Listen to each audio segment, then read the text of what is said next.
नमस्कार दोस्तों, स्वागत है एक बार फिर से आपका अपने चैनल हिंदी नॉलेज शो में। तो दोस्तों, आज की वीडियो बहुत ही खास है। आज हम बात करने वाले हैं दो ऐसे हथियारों की जो स्टेट ऑफ द आर्ट हैं। जी हाँ, आज हम कंपेयर करेंगे रूसी शेर को भारतीय सवा शेर से। बिल्कुल भारतीय सवा शेर है BMD, और कैसे ये S-400 को मात देता है इस वीडियो में आप जरूर देखिएगा। एक एक चीज प्रूफ के साथ दिखाऊंगा। और हाँ, S-400 के बारे में हम बिल्कुल डिटेल से जानेंगे।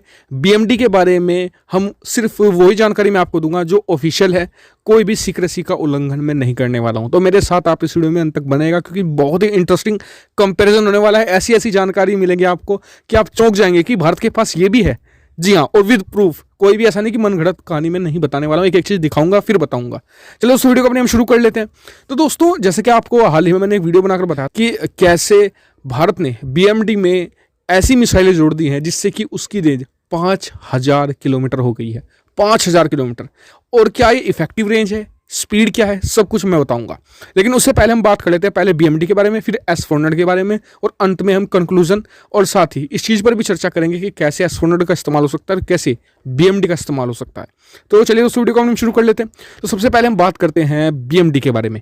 BMD मतलब कि बैलिस्टिक मिसाइल डिफेंस। कई लोग इसे शील्ड भी कहते हैं और अलग अलग नाम है, लेकिन फिलहाल जो इसका ऑफिशियल नाम है वो BMD ही है। BMD को एक तरीके से सन 2006 में फुल्ली टेस्ट करके इसे एक तरीके से बना लिया गया था। और आपको जानकर आश्चर्य होगा कि रूस, अमेरिका और इजराइल के बाद भारत दुनिया का चौथा देश था जिसके पास बैलिस्टिक मिसाइल डिफेंस सिस्टम था। चौंके ना आप? जी हाँ, ये ऑफिशियल जानकारी है। भारत दुनिया का चौथा देश है जिसके पास इस तरीके का इतना ज़बरदस्त शील्ड BMD सिस्टम है। और आपको एक जान और बता दूं कि इसकी दो यूनिट है। एक तो होती है पैड, दूसरी होती है एड। पैड क्या है? यानी कि पृथ्वी एयर डिफेंस मिसाइल सिस्टम। इसे बनाया गया है हाई एल्टीट्यूड इंटरसेप्शन के लिए, यानी कि लॉन्ग रेंज के लिए इसे बनाया गया था। और इसकी रेंज बताई जाती है करीबन 2000 से 2500 किलोमीटर के आसपास तक की मिसाइलों को ये इंटरसेप्ट कर सकता है। दूसरा है एड। इसे ये है एडवांस एयर डिफेंस मिसाइल्स इसमें लगी हुई हैं। और इसकी खासियत ये है कि जो बैलिस्टिक मिसाइलें बहुत ही लो रेंज पर उड़ती हैं। जी हाँ, बैलिस्टिक मिसाइल की बहुत खास बात होती है, जो एडवांस बैलिस्टिक मिसाइल होती हैं वो बहुत ही लो रेंज, मतलब कि लो एल्टीट्यूड पर उड़ती हैं, ऊंचाई पर, और बहुत ही फास्ट उड़ती हैं। उसे डिटेक्ट करने के लिए मेनली इसे बनाया गया था। इसकी रेंज कम होती है, जो मतलब कि अमूमन ऐसे जो मतलब कि डिफेंस सिस्टम होते हैं उनकी रेंज कमी होती है। इसकी होती है 3 से 40 किलोमीटर के दूर ये मारकर गिरा सकती है बड़ी ही आसानी से। अब आ जाते हैं पैड के तीसरे हिस्से पर। हाल ही में भारत ने इसमें 2 मिसाइलें और ऐड कर दी हैं, वो है AD-1 और AD-2। ये मिसाइलें खास बनाई गई हैं लॉन्ग रेंज की ICBM को, यानी कि इंटरकॉन्टिनेंटल बैलिस्टिक मिसाइलों के लिए। ऐसी मिसाइलें जो एक महाद्वीप से दूसरे महाद्वीप तक वार करती हैं। ऐसी मिसाइलों को रोकने के लिए मैकेनिज्म जो मतलब कि S-400 है उसके पास नहीं है। S-400 ICBM को नहीं मार कर गिरा सकती। कारण है कि ये पहले अंतरिक्ष में जाती है और फिर वहां से सीधा वार करती है। और ऐसे मिसाइलों को पकड़ पाना बहुत ही मुश्किल काम है, बहुत ही स्ट्रॉन्ग मैकेनिज्म इसके लिए चाहिए। और ये मैकेनिज्म हमारे BMD के पास है। जी हाँ, और ये बना लिया गया है। इसकी ये मतलब कि 2 हिस्सों में काम करता है। जो AD-1 है, AD-2, यानी कि एक तो जब एक्सो और एंडो जो मतलब कि इन्वायरमेंट है उसमें मार गिराता है। यानी कि एक समय तो जब मिसाइल जो अंतरिक्ष में जा रही है, यानी कि जो हमारा एटमॉस्फेयर है पृथ्वी का उससे निकल रही है, उस फेज में मार गिराता है। दूसरा, जब वापस एंटर होती है अंतरिक्ष से, जब वार करती है, यानी कि एंडो इन्वायरमेंट में ये मारकर गिरा सकती है। यानी कि बहुत ही एडवांस किस्म की मिसाइल है। स्पीड सबसे खास बात, क्योंकि जिस डिफेंस सिस्टम की जितनी ज़्यादा स्पीड होगी वो उतना ही ज़्यादा लीथल हो जाता है। वो इतनी जल्दी मार कर गिरा सकता है, और कोई भी कितनी भी एडवांस मिसाइल क्यों ना हो वो फिर डिफेंस सिस्टम को चकमा नहीं दे सकती। और आपको जानकर हैरानी होगी, इसकी स्पीड है 5 मैक। जी हाँ, 5 मैक प्लस। कुछ मिसाइल इसकी थोड़ी सी ज़्यादा चली जाती है 5 मैक से, यानी कि ध्वनि की स्पीड से 5 गुना ज़्यादा। बहुत ही अल्टीमेट स्पीड। और ये स्पीड वाकई में ही बहुत अल्टीमेट है, क्योंकि जब मैं आपको S-400 की स्पीड बताऊंगा ना आगे, जब मैं S-400 पर चर्चा करेंगे तब आपको पता चलेगी ये कितनी खास चीज़ होती है। तो यानी कि एक बहुत ही ज़बरदस्त BMD कंप्लीट सिस्टम है। अब आ जाता है इसकी डिप्लॉयमेंट, यानी कि इसकी तैनाती अब तक की गई है नहीं। आपको जानकर खुशी होगी कि सरकार ने अगस्त 2017 में ही इसके लिए लैंड की जो एलोकेशन थी उसे क्लियर कर दिया है। 850 हेक्टेयर ज़मीन जो खोवा पड़ता है अलवर डिस्ट्रिक्ट में, वहाँ पर एलोकेट कर दी गई है। इसके अलावा 350 हेक्टेयर ज़मीन रूपनगर पाली डिस्ट्रिक्ट में, राजस्थान में ही पड़ता है ये भी, वहाँ पर भी इसके लिए एक तरीके से लैंड जो एलोकेशन थी वो कर दी गई है ताकि रडार और ट्रैक मिसाइल को एक तरीके से जो डीआरडीओ है वो स्टेबल कर सके। ये बहुत ही खुशी की बात है। लेकिन उससे भी ज़्यादा खुशी की बात आपको ये पता होगा कि मैं पहले भी बता चुका हूँ कि सरकार ने जो बीएमडी के डेवलपमेंट में कभी भी कोई चूक नहीं बरती है। कैसे? सरकार ने बीएमडी को तैनाती करने के लिए तरफ तो कदम बढ़ा ही दिया है, लेकिन दूसरा जो खास काम सरकार कर रही है कि इसके अपग्रेडेशन को लगातार कर रही है। लगातार इसे अपग्रेड किया जा रहा है। जैसे कि पहले पैड ऐड बनाया, अब AD-1 AD-2 मिसाइल बना दी, और अब सरकार का ध्यान है कि इसकी स्पीड को लिथल बनाया जाए, इसके रडार को और इसकी मिसाइल की रेंज और ज़्यादा बढ़ा दी जाए, ताकि एकदम एडवांस किसका ये डिफेंस सिस्टम बन जाए। और उसके लिए पैसों की कमी नहीं आने दे रही है सरकार। ये बहुत ही खास बात है। अब आ जाते हैं S-400 के सामने। तो S-400 के बारे में आप सभी लोग जानते होंगे, लेकिन फिर भी एक बार मैं बता देता हूँ। S-400 के 3 हिस्से होते हैं। पहला होता है रडार, फिर कंट्रोल एंड कमांड सेंटर, और तीसरा होता है इसका लॉन्चर्स। मेनली एक वो मतलब कि लॉन्चर कितने होंगे ये तय करता है कि इसके कितने, कौन सा वेरिएंट कौन से देश खरीद रहा है। और हाँ, एक खास बात, S-400 ट्रायम्फ में जो 400 किलोमीटर यानी सबसे लंबी मार करने वाली मिसाइल है, उसमें 2 लॉन्चर होते हैं एक साथ। मतलब कि बाकी में सब में 4 ट्यूब होती हैं एक लॉन्चर में। जो 400 किलोमीटर वाली मिसाइल है उसमें मतलब कि एक लॉन्चर में 2 ही ट्यूब होती हैं। तो ये एक बात ध्यान रख लेना। तो यानी कि इसकी 3 मिसाइलें हैं, 40 किलोमीटर वाली, 250 किलोमीटर वाली और 400 किलोमीटर में मार करने वाली मिसाइल।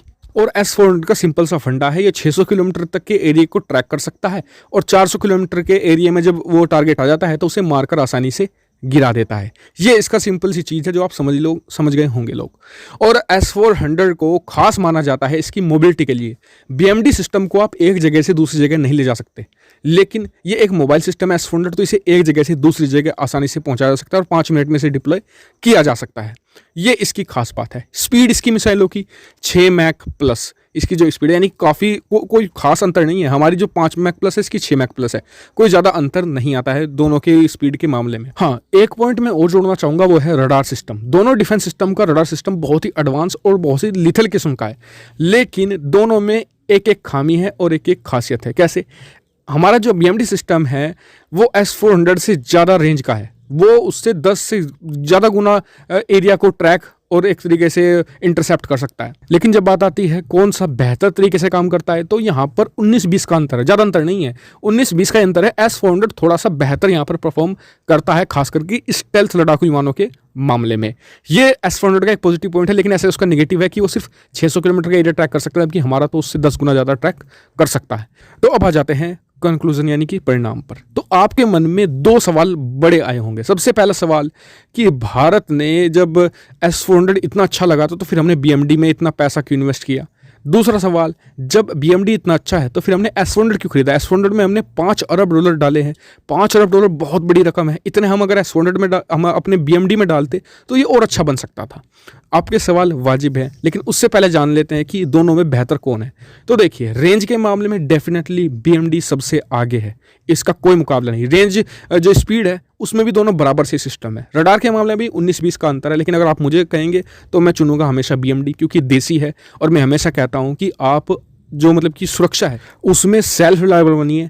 सुरक्षा को कम से कम देसी हथियारों पर खड़ा कीजिए, उसमें विदेशी हथियार इंक्लूड नहीं होने चाहिए।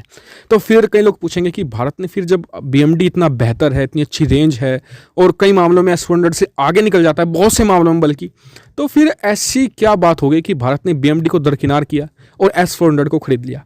तो देखिए, भारत के लिए 2 बहुत मेन पॉइंट थे। सबसे पहला मेन पॉइंट था S-400 को लेकर रशिया की ब्लैकमेलिंग। रशिया ने जब भारत S-400 को टाल रहा था, लगातार नहीं खरीद रहा था, तो रशिया ने किया क्या। सबसे पहले तो रशिया ने दुनिया भर में ये अफवाह फैलानी शुरू कर दी। अपनी जो मीडिया थी, उसकी स्पुतनिक थी, तास थी, कि वो S-400 बेचेगा पाकिस्तान को। तो ऐसे में भारत ने S-400 खरीदा एक जल्दबाजी में, और साथ ही ये भी डील में लिखवा लिया कि आप इसे कभी भी नहीं बेचेंगे एक तरीके से पाकिस्तान को। दूसरा, चीन का S-400 खरीदना। भारत चाहता था कि S-400 जैसे कि चीन ने खरीदा है तो भारत को खरीदना एकदम लाजिब था, क्योंकि भारत देखना चाहता था कि S-400 इसे इतना दुनिया भर में हाइप किया गया है, इसमें क्या खासियत है, हमारे पास इसे कुछ यूनिट में खरीद लेते हैं ताकि हम एक तरीके से जो चीनी S-400 है उसकी काट कर सके। तो अब आप कहेंगे कि जी भारत तो अब जब लार्ज प्लान है भारत के, जी हाँ बिल्कुल लार्ज प्लान है बीएमडी को लेकर। भारत और S-400 नहीं खरीदने वाला। भारत के प्लान बीएमडी को लेकर कि पूरे देश में बीएमडी को एक तरीके से डिप्लॉय कर दिया जाए और एक शील्ड बना दी जाए पूरे देश के ऊपर। कोई भी बैलिस्टिक मिसाइल भारत पर हमला ना कर पाए। बैलिस्टिक छोड़िए, आईसीबीएम इंटरकॉन्टिनेंटल बैलिस्टिक मिसाइलें भी भारत पर हमला ना कर पाएँ।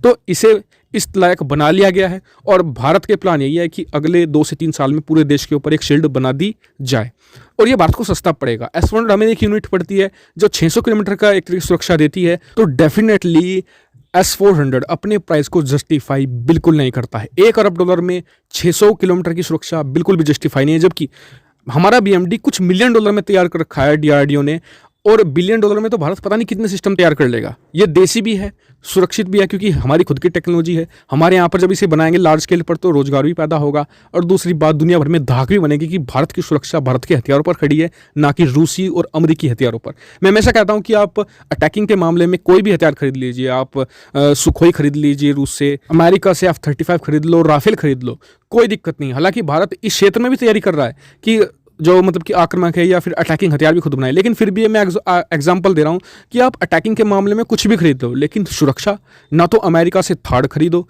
ना ही रूस से S-400 खरीदो, अपना खुद का BMD बनाओ। खैर भला भारत ने अब खरीद लिया है S-400, तो इसका इस्तेमाल कहाँ हो सकता है बेहतर, मैं आपको बताता हूँ।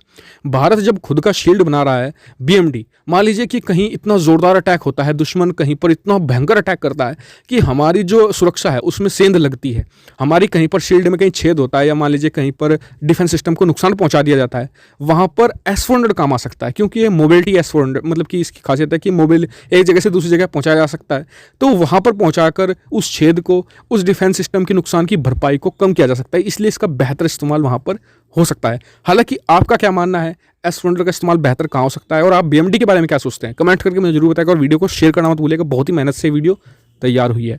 आपको कैसी लगी वीडियो कमेंट करके बताएगा, और साथ ही चैनल को सब्सक्राइब करना मत भूलिएगा ऐसी बहुत सारी डिफेंस, फॉरेन पॉलिसी और फाइनेंस वीडियो के लिए। Thank you for watching video.